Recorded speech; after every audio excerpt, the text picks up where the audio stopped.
Bismillahirrahmanirrahim. Assalamualaikum warahmatullahi wabarakatuh. Waalaikumsalam warahmatullahi wabarakatuh.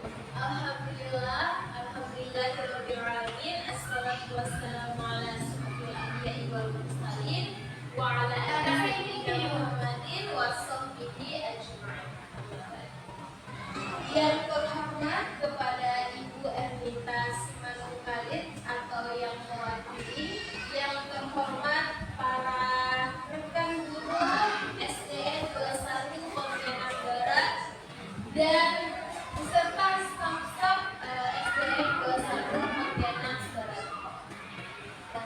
Baiklah, pada pagi yang cerah ini kita akan mendengarkan secara langsung materi yang akan dibawakan oleh Ibu Ayu Lestari yang berjudul tentang budaya disiplin positif. Nah, jadi budaya disiplin positif ini sangat penting untuk ditularkan ataupun ditanamkan kepada peserta didik, kepada anak didik kita. Nah, sebelum kita menanamkan budaya positif ini, tentunya rekan guru harus punya skill, punya pemahaman tentang budaya disiplin positif ini. Nah, apa aja budaya disiplin positif itu? Mari kita bersama-sama menyaksikan materi yang akan dibawakan oleh Ibu Ayu Lestari. Kepada Ibu Ayu, mohon maaf sebelumnya, kepada rekan guru diharapkan untuk menyimak dengan saksama, dan apabila nanti ada yang kurang jelas boleh dipertanyakan. Jadi kita nanti akan membuka sesi tanya jawab minimal 2 orang, ya Bapak Ibu. Nah, kepada Ibu Ayu Lestari dipersilakan. Baiklah, terima kasih kepada Ibu Moderator atas kesempatannya. Pada kesempatan hari ini, saya Ayu Lestari akan membagikan sedikit cerita atau sedikit informasi mengenai pemahaman dan penerapan budaya positif. Salah satu diseminasi ini juga saya lakukan untuk bertujuan memenuhi kebutuhan tugas saya dari modul 1.4, yaitu penerapan budaya positif untuk tugas guru penggerak. Baiklah Bapak Ibu semua, saya akan memulai langsung diseminasi ini. Untuk materi pada kali ini tentunya sudah tidak asing lagi bagi kita sebagai guru untuk membudayakan budaya positif ini kepada peserta. Oke, pada gambar kali ini adalah salah satu kebiasaan di sekolah kita SD Negeri 21 Pontianak Barat. Jadi setiap pagi itu guru-guru menyambut para peserta didik di depan pintu gerbang. Tentunya dengan kegiatan seperti ini membuat hubungan yang baik, hubungan yang tenang antara kita dengan peserta didik, membuat mereka semangat datang ke sekolah, membuat kita juga bersemangat melihat mereka dengan antusias datang ke sekolah. Oke, lanjut.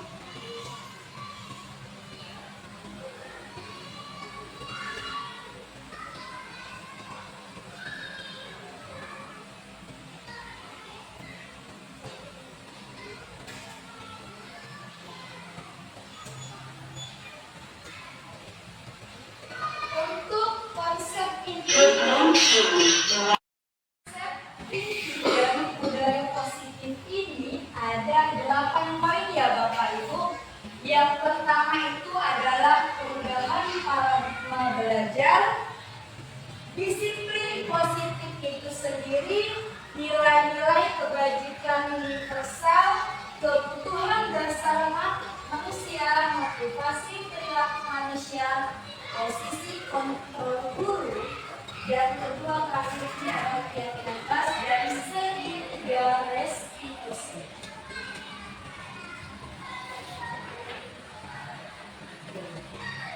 Untuk poin pertama yaitu pembelajaran dengan paradigma yang baru. Paradigma itu adalah cara pandang kita terhadap sesuatu. Jadi pembelajaran dengan paradigma baru ini pembelajaran yang dirancang berdasarkan prinsip pembelajaran berdiferensiasi. Jadi kalimat berdiferensiasi ini tentu tidak asing ya. Jadi berdiferensiasi ini adalah model pembelajaran atau strategi pembelajaran dengan menyesuaikan kebutuhan minat belajar peserta didik. Jadi bukan kebutuhan kita atau keinginan kita sebagai guru, tetapi sesuai dengan minat, profil belajar dan kebutuhan. Kemudian sehingga para peserta didik belajar sesuai kebutuhannya berdasarkan tahap perkembangan sesuai teori psikologi modern yang tentunya tujuan terakhir kita yaitu mewujudkan profil belajar Pancasila. Maka ini adalah 6 dari dimensi suatu pelajar Pancasila, dari beriman, bertakwa kepada Tuhan Yang Maha Esa, kemudian berkebinekaan global, bergotong royong, kreatif, berkala kritis, dan mandiri.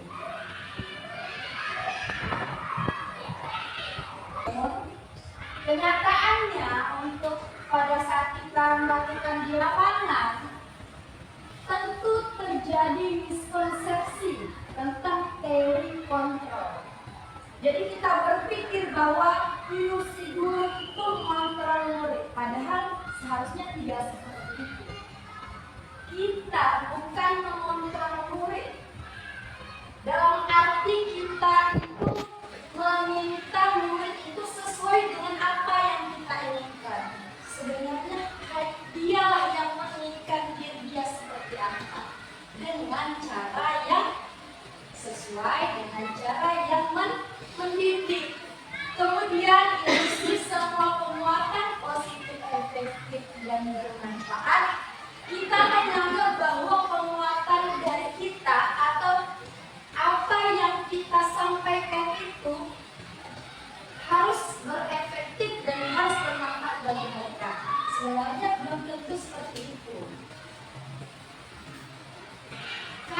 Terkadang ini guru ini bagaimana ya, pendapat dia saja yang ingin ia sampaikan, atau pendapat mereka yang ingin yang benar, padahal sebenarnya tidak semua kenyataannya seperti itu. Kemudian ilusi bahwa kritik membuat rasa bersalah dapat menguatkan karakter, menganggap bahwa kalau siswa bermasalah kita marah akan merubah karakternya, padahal tidak ada nanti cara yang akan saya jelaskan bagaimana kita menghadapi siswa yang bermasalah, dan tentunya kita berusaha untuk memperbaiki kesalahan mereka. Kemudian ilusi bahwa orang dewasa berhak memaksa. Kita sebagai orang dewasa, kita sebagai guru di sekolah, kita yakin bahwa kita bisa memaksa mereka untuk berubah atau untuk menjadi orang yang baik menurut versi kita. Sebenarnya bahwa belum tentu apa yang kita inginkan itu sesuai untuk mereka. Terkadang ada cara yang ada perilaku yang mereka itu tidak jelaskan, tetapi maksudnya ada faktor pendukung dari kesalahan yang telah mereka lakukan.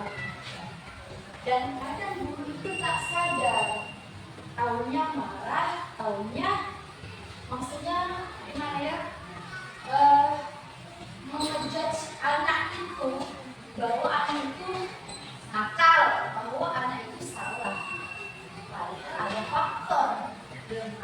atau sembunyi di balik semua itu. Kemudian untuk selanjutnya, yakni kita sebagai guru tentunya harus bisa mengubah paradigma stimulus respon ke pendekatan teori kontrol. Teori kontrol yang pertama yaitu realitas kebutuhan kita sama. Kemudian kita ubah ke teori kontrol itu realitas kebutuhan kita itu berbeda.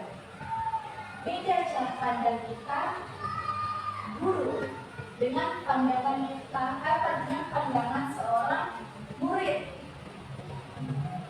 Semua orang melihat hal yang sama, padahal setiap orang memiliki gambaran yang berbeda. Kita mencoba mengubah agar orang berpandangan sama dengan kita.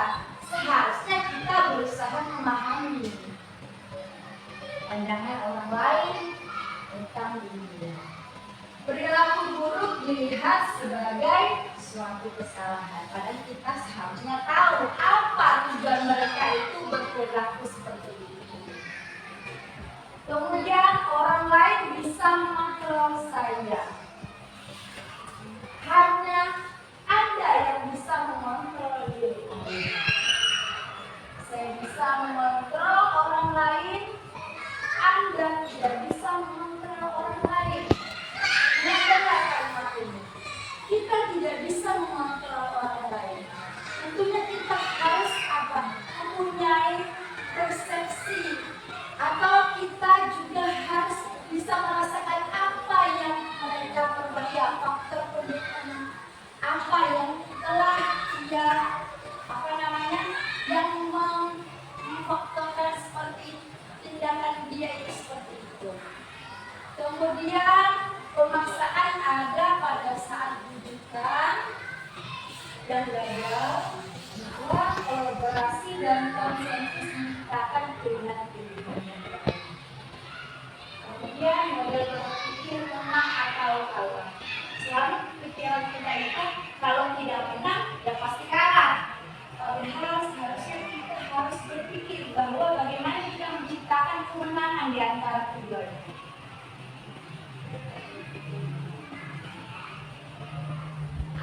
Oke, kita beralih ke disiplin. Disiplin dan disiplin. Pasti kita tahu kata ini tidak asing lagi kalau kita meminta anak untuk mengubah perilaku. Disiplin itu berasal dari kata disiplin, yang berarti itu adalah belajar. Disiplin mengacu pada disiplin diri yang memiliki tanggung jawab terhadap yang dilakukannya berdasarkan nilai-nilai yang ia yakini.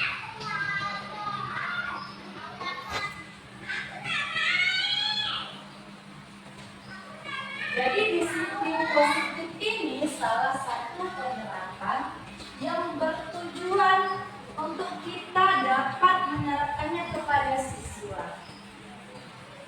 Tanpa manusia itu terdiri dari dua faktor. Yang pertama itu adalah faktor motivasi eksternal. Kemudian yang kedua itu adalah motivasi internal atau dari dalam diri peserta didik itu sendiri. Untuk eksternal itu yakni menghindari ketidaknyamanan atau hukuman. Hukuman itu berasal dari sekolah atau kita. Kemudian untuk mendapatkan imbalan atau penghargaan dari orang lain. Dari kita juga terkadang siswa ini, kita biasanya itu kan memberikan reward atau hadiah jika siswa yang berprestasi atau siswa yang dianggap memiliki kelebihan di antara teman-teman yang lain. Terkadang motivasi ini malah membuat siswa menjadi ketergantungan, malah bukan menjadikan dia disiplin secara pribadi, tetapi malah ini ada efek negatifnya, yakni membuat siswa menjadi ketergantungan. Ketika tidak ada reward, ketika tidak ada hadiah, siswa ini biasanya perilakunya kembali ke yang sebelumnya. Tetapi tidak masalah, untuk penghargaan atau reward ini boleh saja bisa kita lakukan atau bisa kita gunakan, tetapi tidak untuk setiap kali. Motivasi eksternal kita gunakan untuk memunculkan motivasi internal yang ada di dalam diri kita. Jadi eksternal dulu.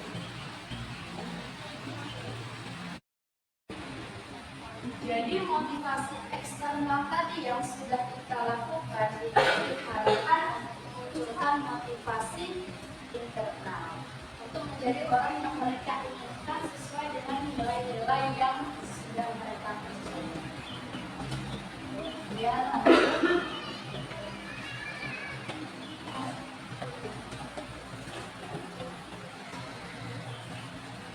ada dua strategi tentunya yang guru lakukan untuk memunculkan motivasi eksternal. Ya. Jadi di sini saya akan menjelaskan perbedaan dari sistem hukuman dengan sistem konsekuensi. Nanti terakhir. Hukuman biasanya dilakukan itu secara spontanitas atau tidak terencana. Kita sebagai guru terkadang pada saat emosi refleks mengeluarkan kata yang bersifat hukuman. Kemudian murid terkadang dalam membuat hukuman ini memang benar, tidak pernah dilibatkan. Dia hanya sebagai posisi di mana dia hanya menerima saja. Bersifat satu arah karena diminta dia membuat, sedangkan murid hanya menerima. Kemudian dia biasanya hukuman ini berupa hukuman fisik atau psikis. Maksudnya psikis ini perkataan-perkataan kita yang kadang sangat-sangat gimana ya? Benar, tidak tepat kita katakan kepada anak dengan perilaku yang ini. Terkadang perilakunya ini ada faktor, tetap ada faktor yang melatar belakang. Terkadang kita saja yang tidak sadar atau tidak tahu, tidak ingin mencari tahu apa yang terjadi. Untuk itu kemudian konsekuensi. Konsekuensi ini sifatnya biasanya terencana dan disepakati oleh kedua pihak antara guru dan siswa. Sebelum kita melakukan konsekuensi atau menyepakati konsekuensi, kita bertemu pada siswa itu, kita menanyakan hal yang misalnya apa hal yang harus kalian perbaiki dan apa yang akan satu, dua, tiga. Untuk konsekuensi ini yang kedua yakni murid tetap dibuat tidak nyaman. Kalau konsekuensi ini maksudnya lebih nyaman karena ini halnya karena disepakati antara guru dan siswa. Walaupun memang membuat murid tetap dibuat tidak nyaman, tetapi setidaknya ini bisa memunculkan motivasi intrinsik pada dirinya untuk memperbaiki dari kesalahannya. Kemudian untuk terakhir yaitu sikap guru selalu memonitor murid. Walaupun kita telah memberikan konsekuensi, kita tetap harus memantau perkembangan bagaimana, apakah dia dapat memperbaiki kesalahannya ataukah sudah tertanam nilai kebaikan yang ingin kita tanamkan dia. Jadi kita harus memantau atau memonitor dari perkembangan perilaku bangku peserta. Oke, ini adalah contoh perbedaan dari hukuman dan konsekuensi. Contoh, misalnya untuk tindakan guru yang mencatat 100 kali di dalam buku kalimat saya tidak akan terlambat, itu merupakan hukuman, bukan konsekuensi. Kemudian untuk lari mengelilingi lapangan basket 2 kali itu termasuk hukuman. Ya. Jadi nanti dari contoh ini kita akan mengambil kesimpulan sendiri bagaimana perbedaan dari hukuman dan konsekuensi yang bisa kita terapkan kepada siswa. Murid diminta untuk push up 15 kali karena tidak menggunakan masker ke sekolah, itu juga contoh dari hukuman. Menggantikan kertas tugas teman yang sudah atau yang telah dicoret-coret itu juga termasuk konsekuensi. Maaf ya, itu konsekuensi bukan hukuman. Jadi siswa itu sebelum kita memulai pembelajaran di kelas, kita membuat kesepakatan. Jika kalian melakukan atau tidak sengaja mencoret-coret kertas atau meja, tentunya kalian harus membersihkannya atau kalian mengganti buku teman kalian yang kalian sudah coret. Jadi itu merupakan konsekuensi yang sudah kita sepakati.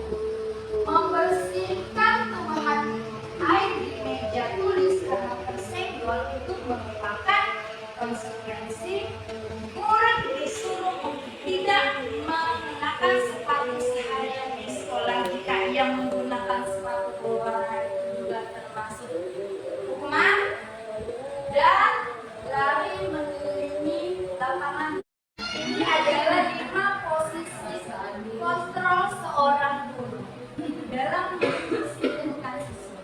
Yang pertama yakni guru sebagai penghukum. Pada posisi ini, guru hanya memikirkan bahwa murid ini salah, murid ini harus dihukum. Padahal tanpa guru menyadari bahwa faktor pendukungnya itu ada. Kemudian untuk yang kedua, yakni pembuat merasa bersalah. Terkadang pada saat posisi ini, niat guru itu bukan untuk menghukum, tapi niat untuk membuat murid ini jerah terhadap kelakuan menyimpangnya. Kemudian posisi kontrol yang ketiga yakni posisi kontrol sebagai seorang teman. Terkadang pada posisi ini kita menganggapkan diri kita itu sebagai teman, tapi teman dengan memiliki batasan. Pada posisi ini kita juga sebagai guru meminta atau mengharap bahwa siswa ini dapat bermain tanpa kita mengeluarkan kata-kata yang kurang baik. Keempat, posisi sebagai pemantau, dan posisi yang kelima itu sebagai monitor. Dan antara 5 posisi ini yang paling baik kita terapkan yaitu posisi sebagai manajer. Karena pada posisi manajer kita itu mengharapkan siswa itu dapat merefleksikan bahwa dia itu salahnya apa dan diperbaiki dengan cara apa. Jadi kita memberikan seperti kesempatan untuk mereka berpikir bahwa yang dilakukannya itu salah dan mereka berhak menentukan bagaimana mereka memperbaikinya. Ini contoh dari kalimat-kalimat dari 5 posisi kontrol guru. Yang pertama itu adalah posisi sebagai pendukung. Contoh pada kasus siswa yang tidak menggunakan atribut lengkap pada saat upacara bendera. Penghukum, anak hormat pada bendera selama 1 jam. Itu kalimat yang biasa kita lontarkan pada saat kalau guru sebagai posisi penghukum. Jadi kita tidak mau menerima apapun alasan si murid yang kita tahu hanya kita ingin anak itu jerah.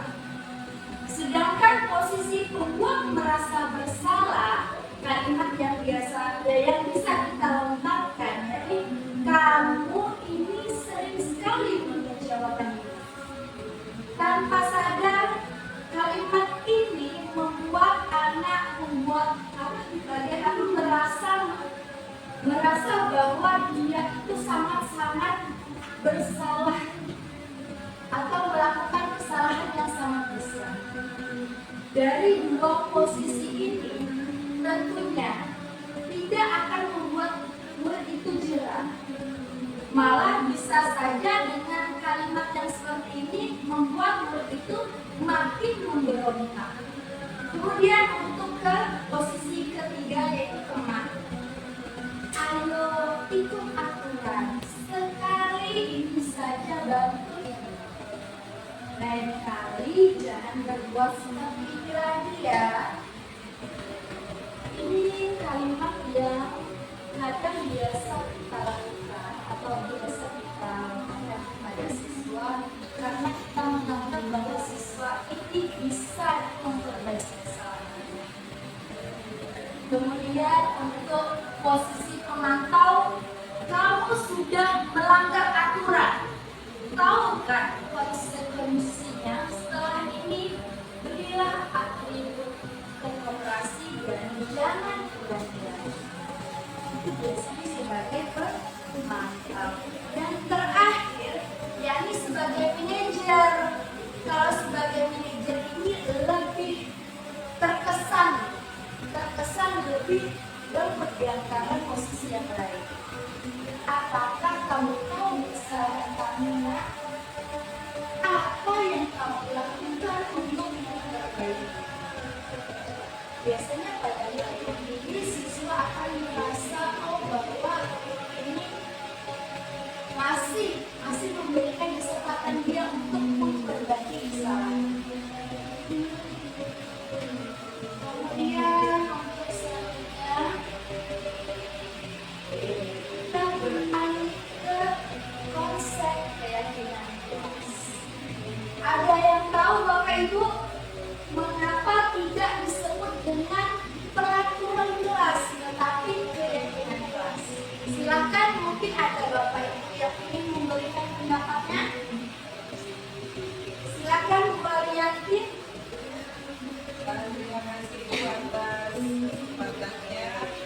Menurut saya kalau keyakinan kelas itu dibuat oleh seluruh anggota kelas.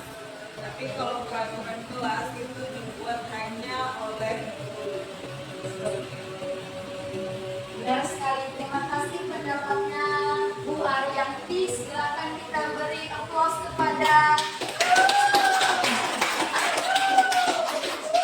Ada yang lain? Perbedaan pendapat antara keyakinan kelas dan peraturan kelas? Benar sekali tadi pendapat dari Bu Ariyanti bahwa keyakinan kelas itu kita buat bersama dengan siswa sebelum memulai pembelajaran kelas. Jadi siswa itu terlibat dan juga guru itu terlibat. Tetapi kalau peraturan kelas itu hanya guru yang membuat tanpa kita mempertimbangkan pendapat dan ide dari para siswa. Kemudian ingin saya tanyakan, lebih baik kita membuat keyakinan kelas atau peraturan kelas? Keyakinan. Baik sekali, itu keyakinan kelas ya. Ini apa sifat dari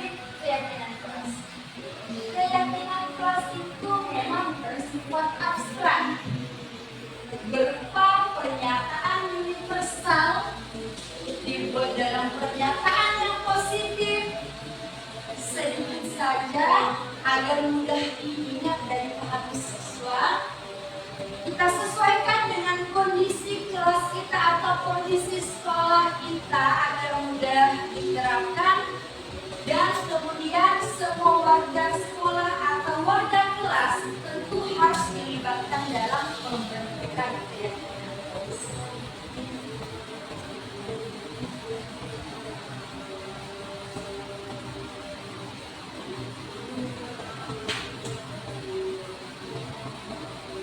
Setelah keyakinan kelas kita bentuk, tentunya dalam perjalanannya kita tentu menemukan siswa yang melanggar keyakinan kelas atau siswa yang mengalami masalah dalam proses pembelajaran, dalam proses keseharian dia di sekolah.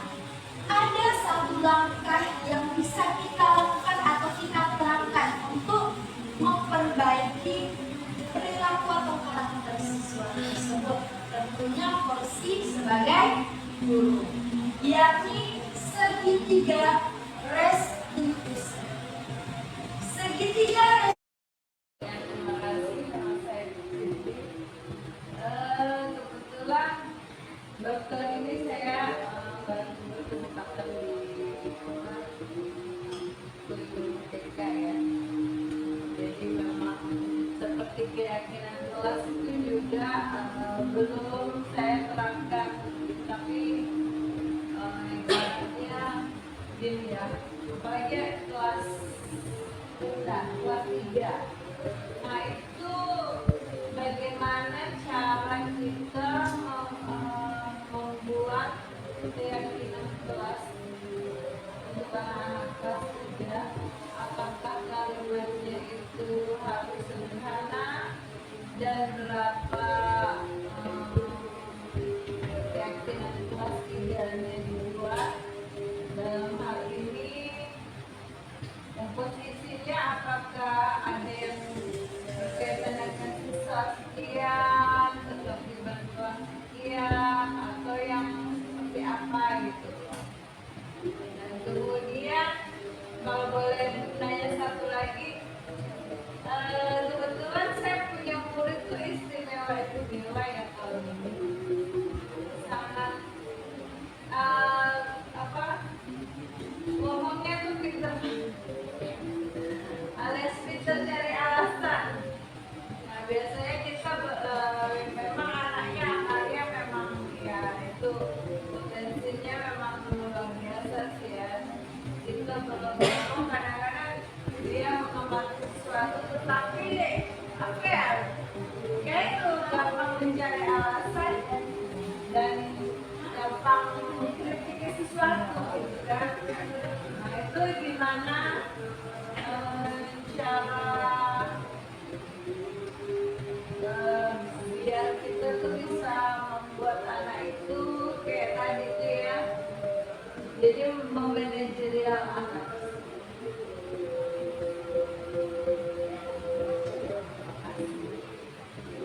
Baik, Ibu Ayu apa langsung dijawab atau next dulu ya? Oke, terima kasih kepada Ibu Siti atas pertanyaannya yang luar biasa. Selanjutnya boleh satu pertanyaan lagi. Nah, silakan Bapak.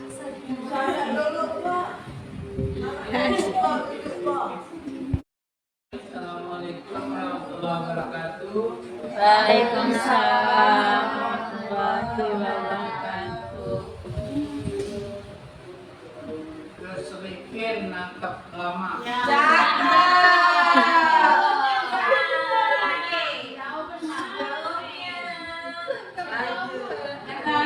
Baliknya ketemu dengan maknanya.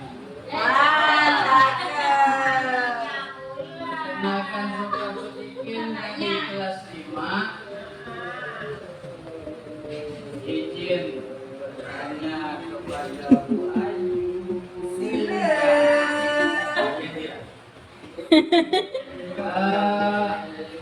Saya dari kemarin itu kurang sepaham dengan apa dengan frase keyakinan kelas. Itu kemarin juga ada debater kita sama beberapa kawan, karena khawatirnya kalau keyakinan kelas itu nanti hubungannya dengan agama, karena bahaya juga kalau kita di sekolah dasar itu memilih istilah-istilah yang kurang tepat menurut saya. Saya masih memakai komitmen bersama di kelas kalau saya. Tadi luar biasa sekali Bu Ayu kita sudah memaparkan intinya sebenarnya kenapa pemerintah itu menginginkan bahwa tidak ada hukuman lagi, karena ada hubungannya dengan undang-undang perlindungan anak yang memang tidak membolehkan adanya hukuman baik fisik maupun psikis kepada anak. Yang disebut dengan anak dari dalam kandungan sampai usia di bawah 18 tahun. Nah, jadi kalau apa yang disampaikan oleh Ibu Ayu tadi kita terapkan di sekolah kita dengan dalam tanda petik, ya, insya Allah tim PPKS di SD Satu Pontianak Barat pun akan membantu. Nah, itu pertama support, dan kedua itu tadi yang saya masih kurang sepaham kalau kita menggunakan keyakinan kelas. Karena kalau udah urusan keyakinan ini, ya, kalau anak didik kita itu biasanya dia berhubungan dengan kalau di Islam itu 6 rukun iman. Nah, jadi berbahaya kalau kita jadikan keyakinan kelas. Itu saja mungkin masukan kawan-kawan. Mudah-mudahan saya juga kalau urusan anak spesial, mungkin setiap kelas ada dititipkan anak spesial. Bagaimana saja kita menyikapinya, karena kawan-kawan semua sudah menjadi guru-guru terhebat, ya. Bahkan ada yang sudah sertifikasi, pasti lebih hebat lagi. Tentu saja, terima kasih untuk perhatian. Buat beliau legislasi cukup sekian dan terima kasih. Assalamualaikum warahmatullahi wabarakatuh. Waalaikumsalam warahmatullahi wabarakatuh. Terima kasih pertanyaan dari Bu Siti dan umpan balik dari Pak Sofyan. Tentunya kesepakatan kelas ini menggunakan kalimat-kalimat yang positif, yang mudah dipahami. Karena apa? Karena tentunya kalimat ini akan diingat oleh peserta didik sama yang menjalankan proses pembelajaran. Jadi kita harusnya menggunakan kalimat yang ringkas, yang simpel dan mudah dipahami oleh siswa. Ini contoh dari keyakinan kelas dari kelas 6B. Sebenarnya keyakinan kelas, komitmen kelas, kesepakatan kelas itu hanya perbedaan dalam pemilihan kata saja, tetapi maknanya itu sama. Sama-sama kalimat-kalimat yang berisi positif yang harus kita patuhi, harus kita sepakati bersama anak dan guru. Contohnya, ini adalah kesepakatan kelas 6B. Yang pertama itu hadir tepat waktu, bukan tidak terlambat ke sekolah, ya. Karena ini kan berisi kalimat positif. Tidak terlambat sekolah kita ganti dengan hadir tepat waktu. Kemudian untuk yang kedua, bertanggung jawab terhadap tugasnya. Tugas ini bukan berarti pekerjaan PS atau PR ya, maksudnya seperti proyek ya, seperti portofolio yang biasanya kita lakukan secara kita lakukan pada proses pembelajaran. Jadi pada saat siswa itu melakukan proses pembelajaran di kelas, tentunya guru akan memberikan suatu proyek pada mereka, suatu yang tugas sederhana ya, yang harus tentunya mereka kerjakan, laksanakan hingga selesai, baik itu secara mandiri atau secara berkelompok.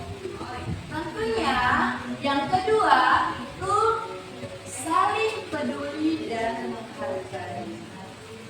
Kalau kalimat positifnya mungkin gini, tidak boleh mengganggu teman. Itu kalimat negatifnya.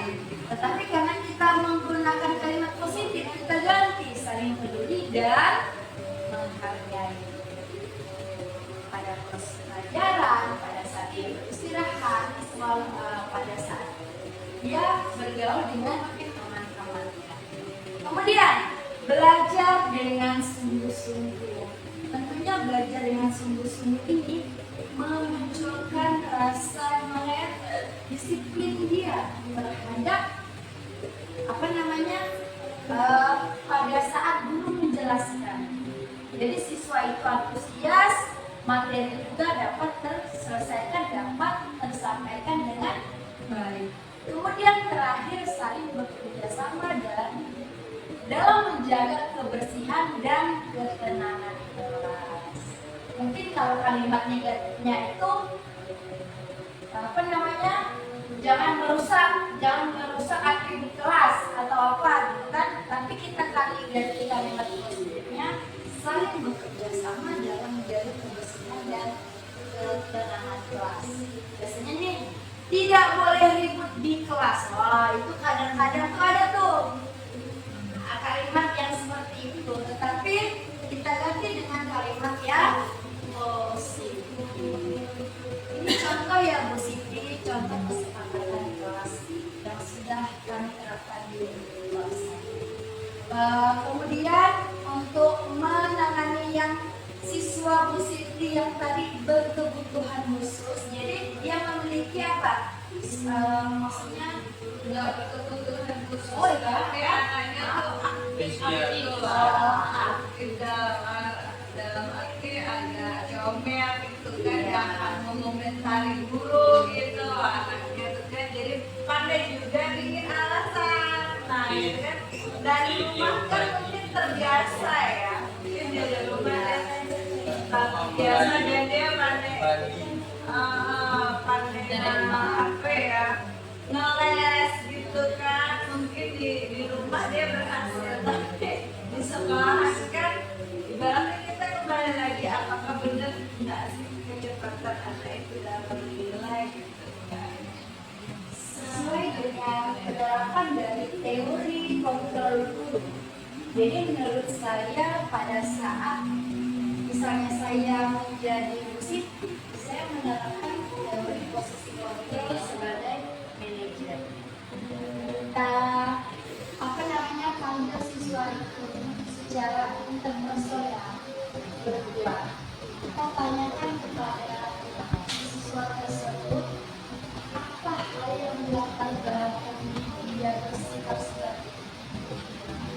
Mungkin dengan pendekatan kita sebagai orang yang paling dekat dengan dianya di sekolah, mungkin dengan keamanan dia ingin bercerita. Jadi kita harus menjadi posisi pendengar yang baik dulu kita. Siswa tentunya dia tadi ada yang saya paparkan memiliki faktor atas perilakunya tersebut. Bisa faktor kebutuhan akan kasih sayang, penguasaan, kebebasan, tanpa kita sadari letak kekurangannya si anak tersebut bisa difaktorkan dari luar, dari eksternal, bahkan bisa juga dari kita sebagai guru. Minat belajar peserta didik berbeda-beda. Mungkin saja peserta didik itu minat bakatnya bukan pada bidang akademik. Bisa saja dia memiliki minat bakat di kesenian, di olahraga. Jadi dia itu merasa bosan pada saat kita melakukan proses belajar. Jadi kita juga tidak bisa mengajar anak seperti itu, mungkin dari faktor eksternal dan faktor komunikasi. Dengan ibu melakukan pendekatan secara personal, insya Allah lama-kelamaan anak itu akan bercerita apa yang latar belakangi anak tersebut berperilaku seperti itu. Oke, menurut itu saya cukup. Silakan moderator, ada yang ingin memberikan satu sisi pertanyaan lagi. Oke, pada ibu ada saya berkaitan dengan memperbalik dari Pak Syofan sedikit tentang komitmen kelas. Komitmen kelas, keyakinan kelas, kesepakatan kelas, tiga kata yang tentunya maknanya sama, yang ini kalimat positif yang kita sepakati antara guru dan siswa. Iya. Jadi sama-sama kita bentuk secara musyawarah. Dan tentunya ini tidak kita ambil secara sepihak. Kita tanyakan kepada siswa, bagaimana kesepakatan kelas atau komitmen kelas atau keyakinan kelas, apakah kalian sanggup melakukannya? Dan tentunya keyakinan kelas, kesepakatan kelas, komitmen kelas, kita juga sebagai guru harus melakukan seperti itu. Maksudnya kita sebagai guru itu juga menjadi contoh bagi mereka untuk menerapkannya di dalam kelas. Jadi menurut saya tidak masalah untuk penggunaan kalimat ya. Maknanya sama, manfaatnya juga sama. Oke, terima kasih. Silakan untuk moderator. Terima kasih atas kesempatannya. Saya ingin bertanya kepada Bu Ayu, menurut Ibu sudah efektifkah segitiga restitusi ini kita terapkan pada murid yang bersalah? Jika masih saja anak tersebut mengulangi kesalahannya, tindakan apa yang selanjutnya lebih baik kita lakukan?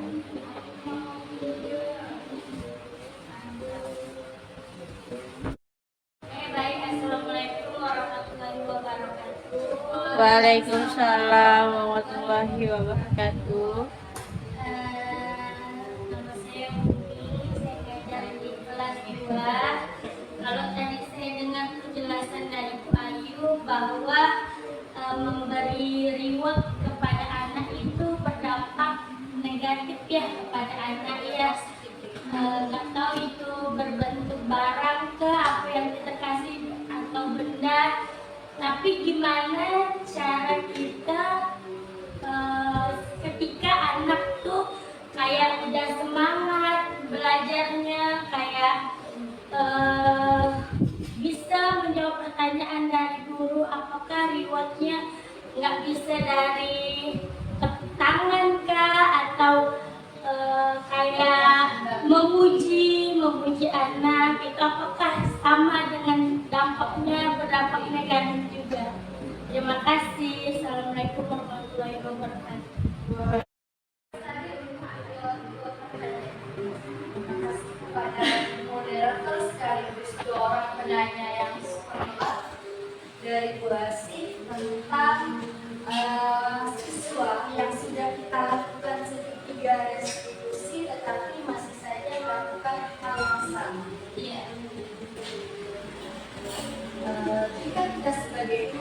kita sudah melakukan segitiga restitusi yang tadinya ada 3 tahapan. Yang pertama menstabilkan identitas, validasi tindakan yang salah, menanyakan keyakinan sudah kita lakukan, tetapi masih saja anak tersebut dilakukan kesalahan yang sama. Tentunya kita sudah melakukan pendekatan interpersonal, kan? Jadi sudah kita lakukan pendekatan atau berbicara empat mata pada anak tersebut. Tetapi anak tersebut memberikan jangka waktu misalnya sudah baik, tetapi masih mengulangi. Kita boleh berkonsultasi dengan cara memanggil orang tuanya. Mungkin ada faktor dari pihak keluarga, faktor eksternal siswa melakukan hal tersebut. Dari mana tahu di rumahnya dia mungkin bukan tinggal bersama orang tua atau lingkungan yang kurang kondusif, lingkungan keluarga, lingkungan teman bermain. Jadi kan banyak faktor bisa kita konsultasikan kepada orang tua. Tetapi untuk juga ketika kita sudah berkonsultasi kepada orang tua, sudah melakukan segitiga restitusi, masih saja anak tersebut melakukan hal yang sama, artinya anak tersebut sudah menjadi karakter dia, sudah menjadi sifat dia yang memang menyimpang atau bermasalah dari temannya, bermasalah kepada pergaulan dengan teman-temannya. Mungkin satu hal yang bisa kita lakukan yakni tahap terakhir berkonsultasi kepada pimpinan kita, kepada kepala sekolah. Kita berkolaborasi dengan kepala sekolah, kita menanyakan pendapat kepala sekolah bagaimana tindakan yang tepat atau tindakan yang paling terakhir kita lakukan pada fase ini. Mungkin kepala sekolah melakukan mengambil keputusan yang sekiranya memang sesuai wewenang dia. Mana tahu kepala sekolah ingin berbicara terlebih dahulu kepada si anak, kepada seorang tua, tetapi masih juga anak dan orang tua tersebut mungkin tidak ambil peduli. Bisa saja hal yang paling bisa ambil pijakan oleh kepala sekolah yakni meminta orang tua untuk mencarikan sekolah yang tepat untuk anak tersebut. Oke, mungkin itu yang dapat saya sampaikan. Untuk pertanyaan kedua yakni kepada Budi tentang reward atau penghargaan. Reward atau penghargaan bukan hanya dalam bentuk hadiah atau barang. Reward penghargaan bisa dengan hal yang paling sederhana, yakni dengan kalimat pujian positif. Tangan dengan ada satu lagi strategi yang bisa kita gunakan sebagai reward, tanda binatang. Tanda bintang bisa kita gunakan pada anak di kelas, bisa kita tempel di samping misalnya badi, atau dijadikan sebuah. Jadi penghargaan ini banyak sih sebenarnya, banyak. Selain hadiah juga tadi pujian dan tepuk tangan. Kemudian untuk penghargaan ini tidak baik jika dilakukan secara kontinu atau terus-menerus. Karena pada saat anak merasa sudah tidak diberikan reward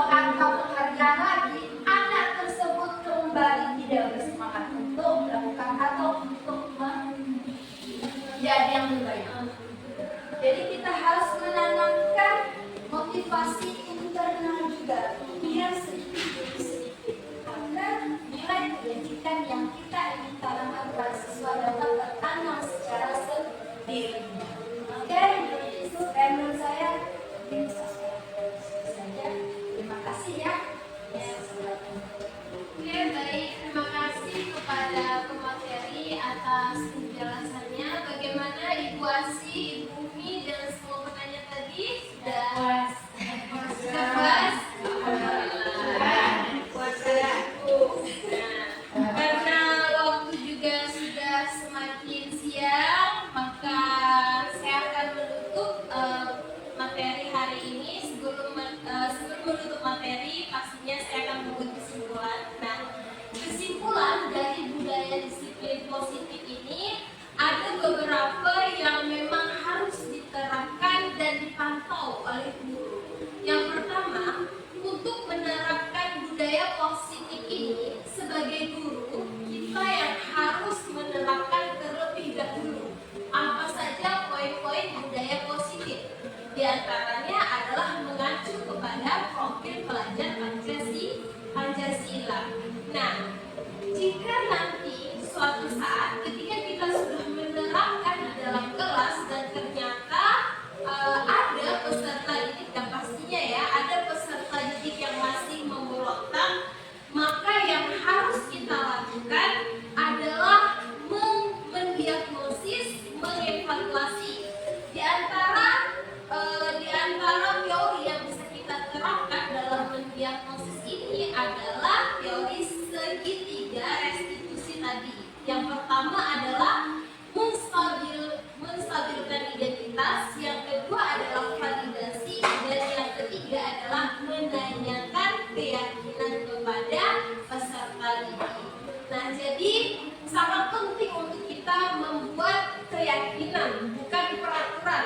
Dalam artian keyakinan itu adalah kesepakatan antara guru dan peserta didik, sementara keyakinan itu lebih ke satu arah, lebih condong pada guru yang membuat. Nah, jadi kita sebagai guru sebaiknya menerapkan keyakinan ya daripada peraturan. Keyakinan itu bukan percaya ya, maksudnya keyakinan lebih kepada peraturan antara guru dan peserta didik seperti itu. Nah, mungkin cukup sekian dari saya.